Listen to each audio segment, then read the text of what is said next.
Man has hunted since the beginning of time. What began with crude weapons and animal images scrawled on cave walls has developed into a multi-million-dollar industry. From the Tilton Hiltons to the mansions in the marsh, we hunt and we cook. Everything from rabbits and raccoons to deer and ducks, while learning about the passion of sportsmen through the ages. Man's love affair with hunting is really not about the kill, but how to prepare a sumptuous wild game banquet after the hunt. Now get that camouflage apron and join me, Chef John Folse, for another Taste of Louisiana. Funding for After the Hunt with Chef John Folse is brought to you by the Baton Rouge Area Convention and Visitors Bureau. Day is dawning on the Mississippi River and the sun is shining on Baton Rouge. Attractions, shopping, food, and Southern hospitality you know and love. Go BR and go brighter. And the Foundation for Excellence in Louisiana Public Broadcasting. Our mission is to tell Louisiana's story to the world.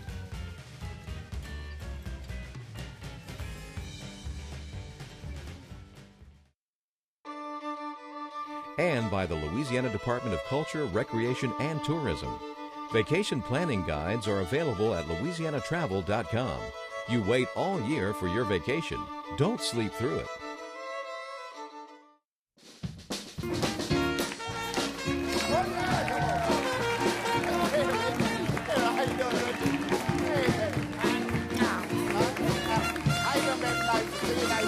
Hey, how you doing?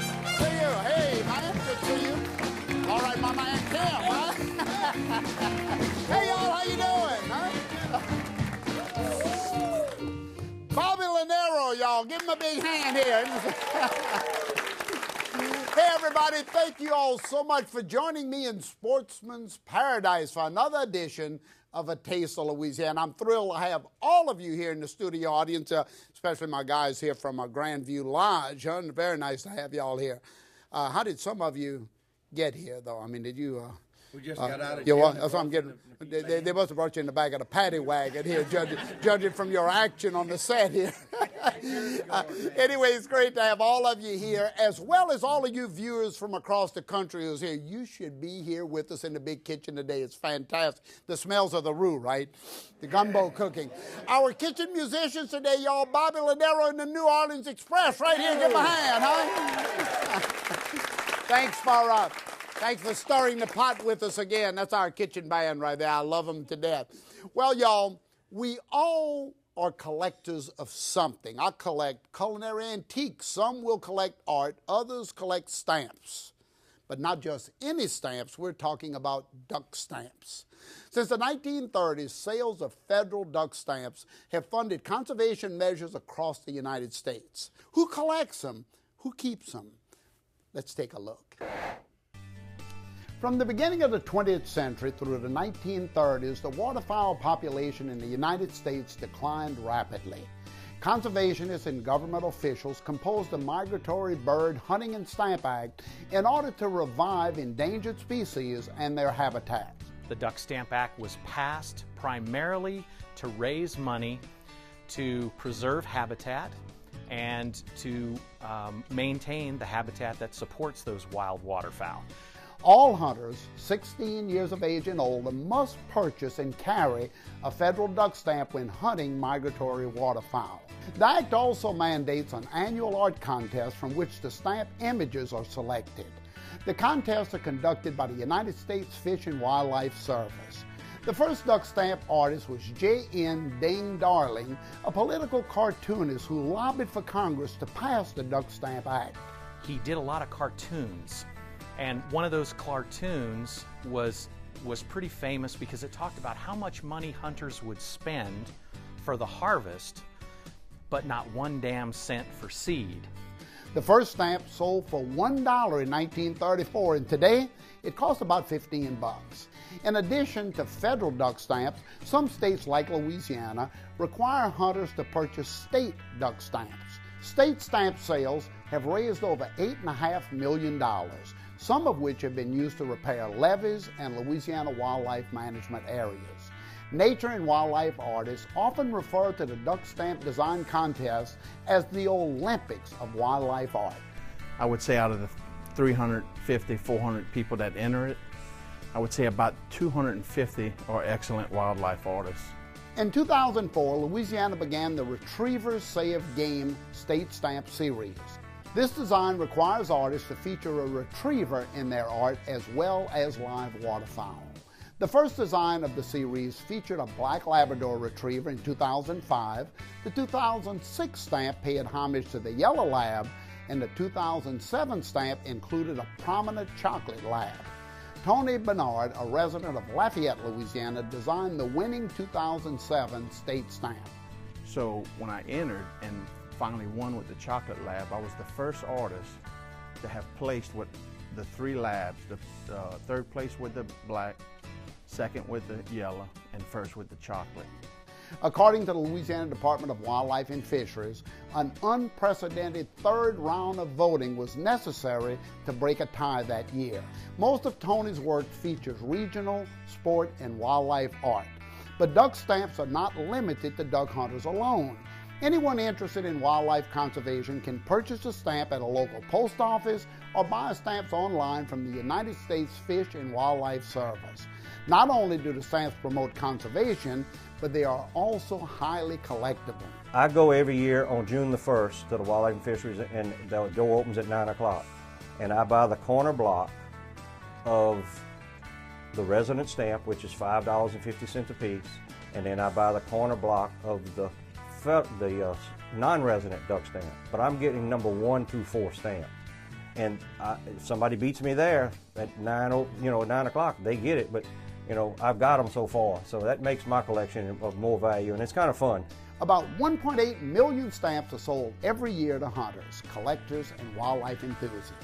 To date, stamp sales have produced over $500 million for the Migratory Bird Conservation Fund, and more than 5 million acres of habitat have been purchased for wildlife preservation. The blue moon on the San Rainbow Street. All right, okay. Bobby Lonero, y'all, don't you have to love his music, huh?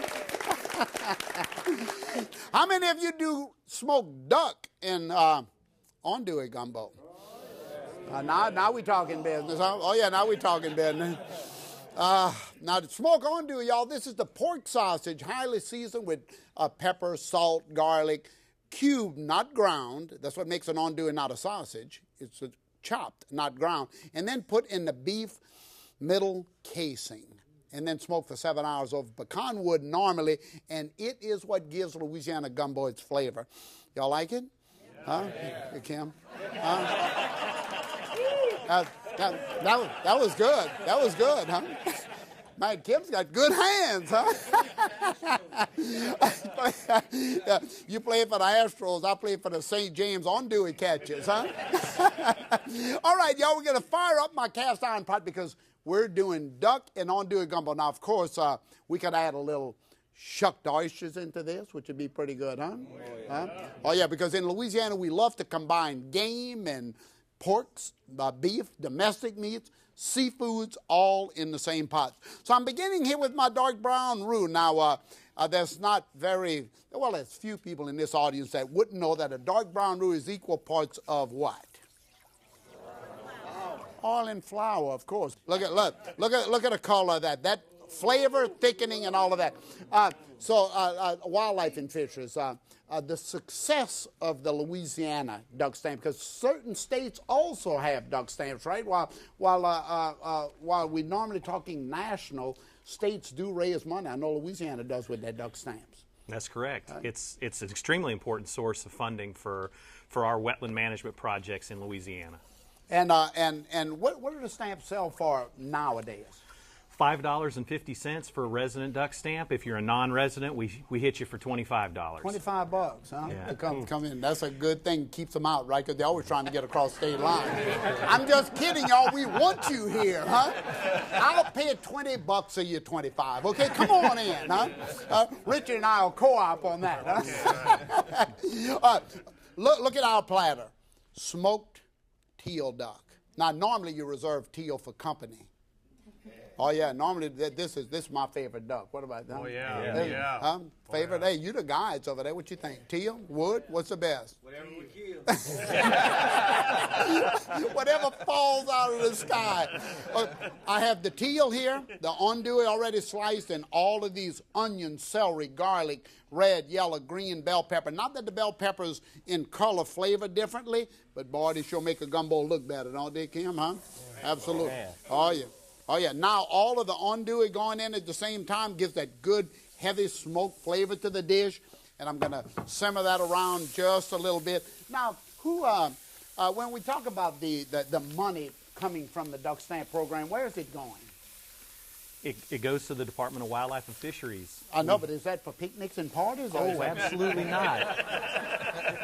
I mean, you know, I'm trying to figure this thing out. We have a duck stamp fund. It goes directly into that duck stamp fund, and then projects are generated with particular budgets that fund pays for. So we'll... Somebody was telling me that it's also about training young hunters and getting young hunters involved in different programs as well as habitat, or is it mostly habitat? It's mostly habitat, Yeah. but we incorporate our hunter education program and our youth hunts into project development. Well, fantastic, y'all. I tell you, it's a great program, and obviously the collectibles, when I see the people collecting duck stamps, and also the artists competing to win the throne of that, I mean, it's really a fierce competition. We're going to talk a little bit more about that. So, look at here, y'all. Dark brown roux, onion, celery, bell pepper. Are y'all seeing this, or am I out of focus? Am I out of focus or what, huh? Oh, man. Man, I could put this on French bread right now and have a sandwich, huh? Okay, I'm putting my teal ducks in, all heavy smoked over pecan wood. And, of course, just imagine the smoke of the andouille and the smoke of the ducks going in at the same time. Now I'm going to add a little bit stock to it. Oh, yeah, this is a little game stock. I just took some bones of, you can mix bones of any kind of, all the ducks these guys kill or clean, it doesn't matter. Mix them all together, except pool dew, right? Keep the pool dew. That's fun. I got a recipe called Old Woman Down the Bayou Roasted Pool Dew. I can't wait to try that one, huh? All right, y'all, this is going to cook until the ducks are tender, until the sausage has imparted all of its great flavor. I'm going to season it with a little salt. Remember, the andouille and all has a lot of flavor in it, a little garlic. You know the way it's done. Put it all in.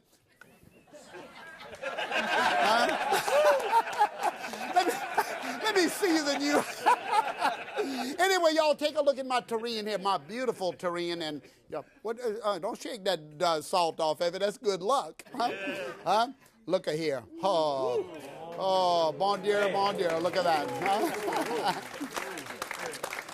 Y'all, a couple of weeks ago, I took a trip to my favorite place, Grandview Lodge, and over in near Creole, Louisiana, and I didn't have Blair with me that day. I had Mike with me that day, and we did a Creole Braised Duck. Take a look at it right here. It's wonderful.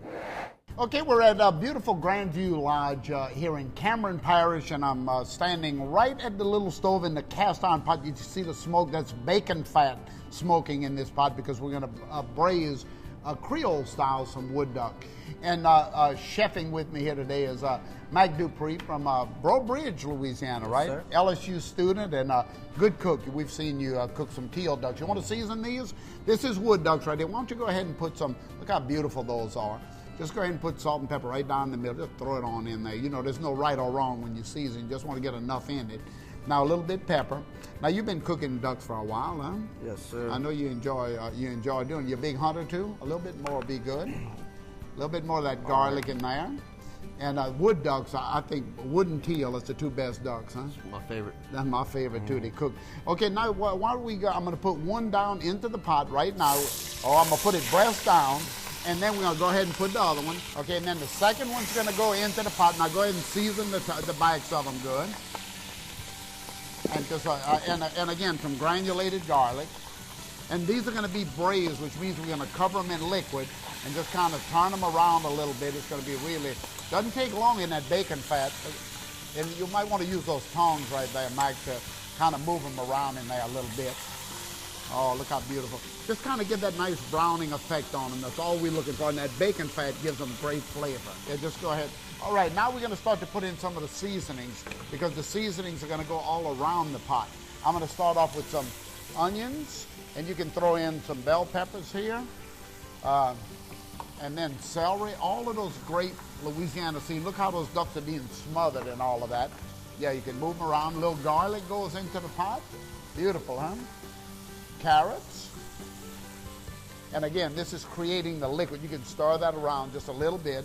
Just move all of that around. And I tell you, the smell is just great. Now, we let this saute. We let those vegetables fry down there for a little while. Let's say about 10 minutes. But for demonstration purposes, a little red wine down onto the ducks. These are going to braise in that liquid for about 3 hours at 350 degrees. I'm going to come in with some Rotel tomatoes, which is going to give it good spice, like that. Look how pretty that is. A little tomato paste or sauce to give it some nice rich flavor, like that.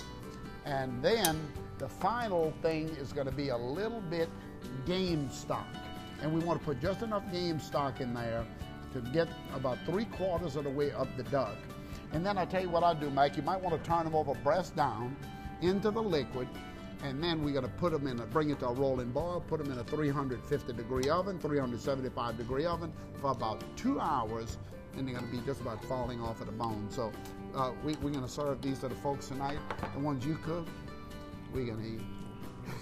Sounds good. This is what they look like when they're done. Look at them right over here on that beautiful platter. See them? See how gorgeous with that red tomato sauce once it's cooked down? Good ducks. Thank you, Mike. Appreciate it. Come fly, let's fly away. All right! If you can use some exotic food, there's a ball for Bombay. All right, Bobby! Boy, I tell you what, you're the best. You're the best. In spite of that camouflage outfit, which I would, look, if you can tell us the name of the store you bought that from, please don't. Okay? All right. Hey, y'all, I'm about to get into a beautiful breast. In fact, as I tell you what I'm going to do, look at this platter here. Mallard ducks, and I've taken the breast off of the mallard ducks, and I'm going to mix a rub here, brown sugar and cumin and smoked salt and garlic, and I'm going to just press the meat down into it because we're doing a grill dish on this segment. Who's the cook? Who's the cook? Raise your hand at Grandview. Who's the cook? Huh? Oh, my God, all of them. Okay.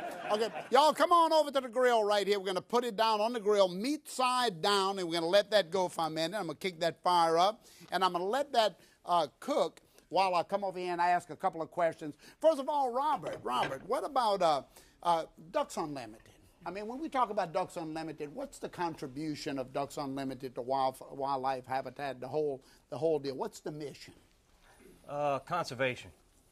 Waterfowl conservation, wetlands conservation, and it's basically run by volunteers.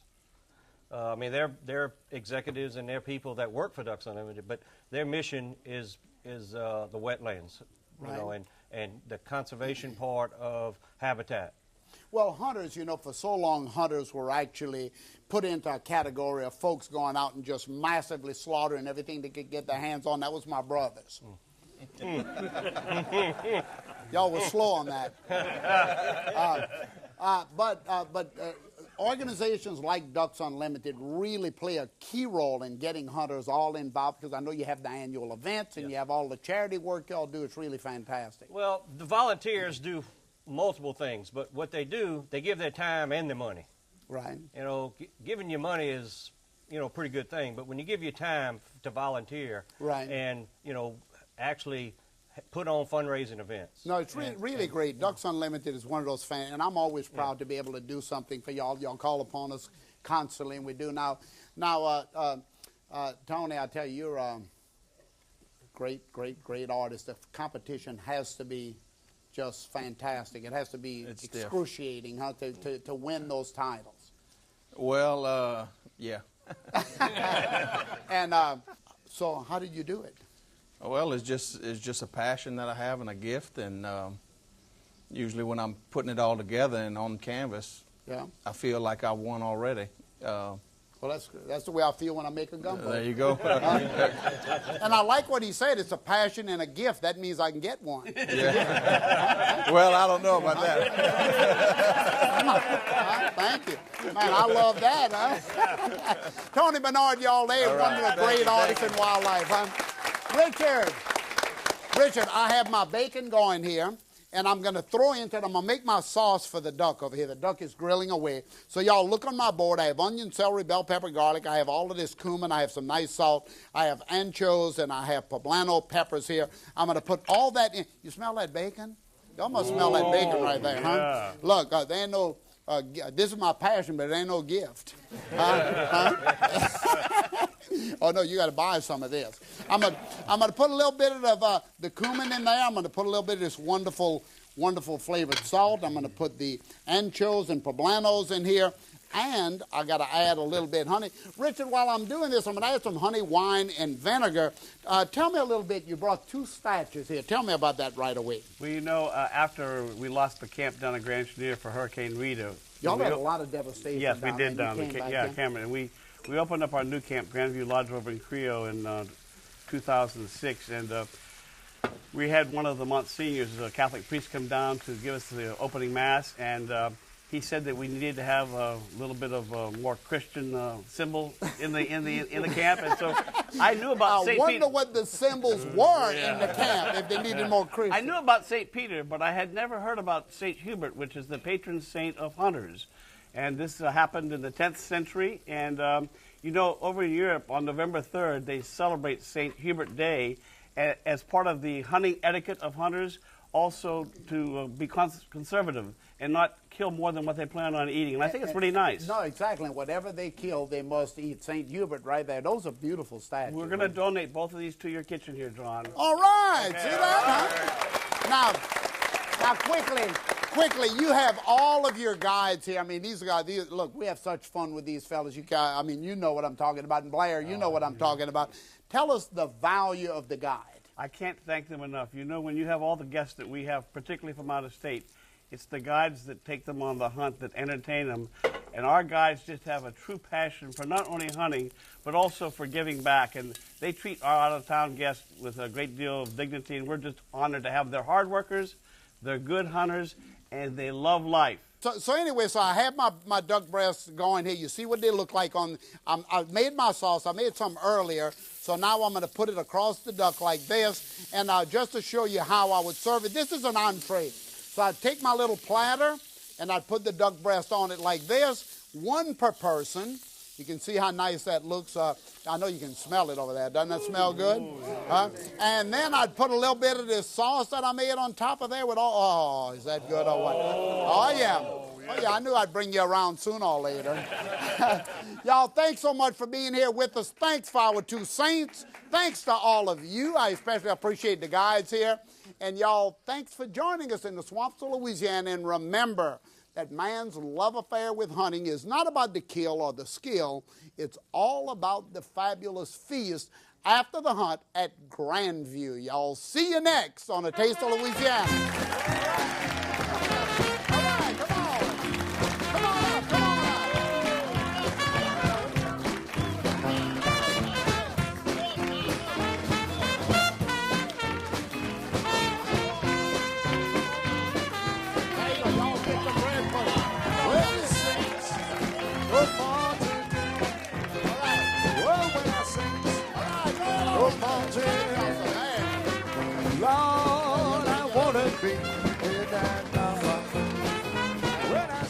To purchase the After the Hunt cookbook by Chef John Folse, an After the Hunt t-shirt, or program DVD, call the number on your screen.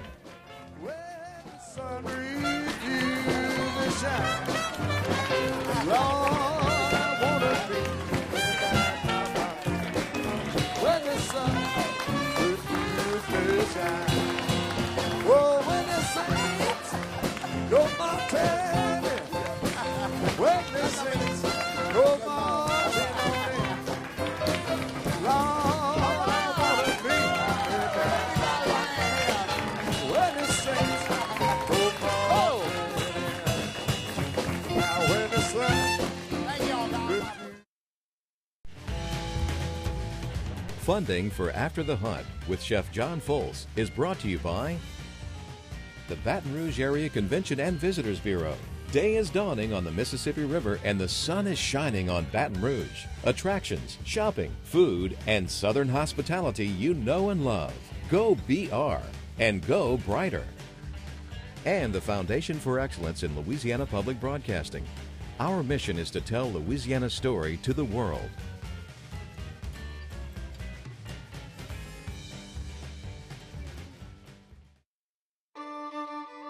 And by the Louisiana Department of Culture, Recreation, and Tourism. Vacation planning guides are available at louisianatravel.com. You wait all year for your vacation.